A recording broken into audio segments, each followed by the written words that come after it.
So ito mga kamaster, meron tayong bagong gagawin.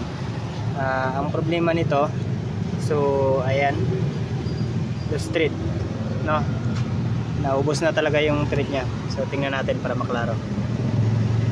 So ayan,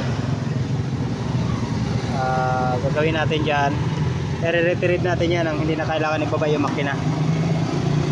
So bago natin yan i-retrieve, meron tayong ilalagay ito. So gumawa tayo ng stopper, ilalagay natin dito. So yung purpose lang yan, no? Kaya meron tayong ilalagay dyan para ito yung kanyang, ito yung spacer na yan dyan sa oil seal na nakalagay, para hindi siya lumabas. So ginawa lang natin yan kanina, mabilis lang naman yan kasi alloy. Tapos binutasan natin, tapos nilagyan lang natin ng thread.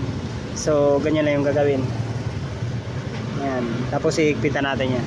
So ito yung gagamitin natin. So kapag ganyan, bago ako magsisimula, no, ginagawa ko is sinusukat ko talaga yung saktong haba niya nang iti-thread natin, para mamaya kapag ginawa natin is maibalik talaga natin kung ano yung saktong sukat niya. Kasi kapag nag-welding na tayo dyan, nababago na yan, hindi na natin alam kung ano yung saktong haba. Kaya sukatan natin para siguradong ganyan din kahaba yung may babalik natin mamaya na may thread.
Yun, ano, blurred yate.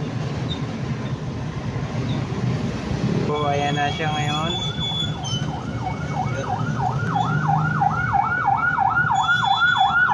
Back to standard siya ulit. Subukan natin isalpak yung ano, yung nut. Salpak na salpak. Tapos ito, so sasalpak na natin yung nut, no? Standard pa rin yan.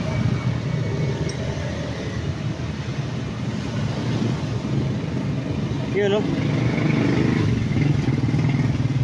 Wow, napakalinis.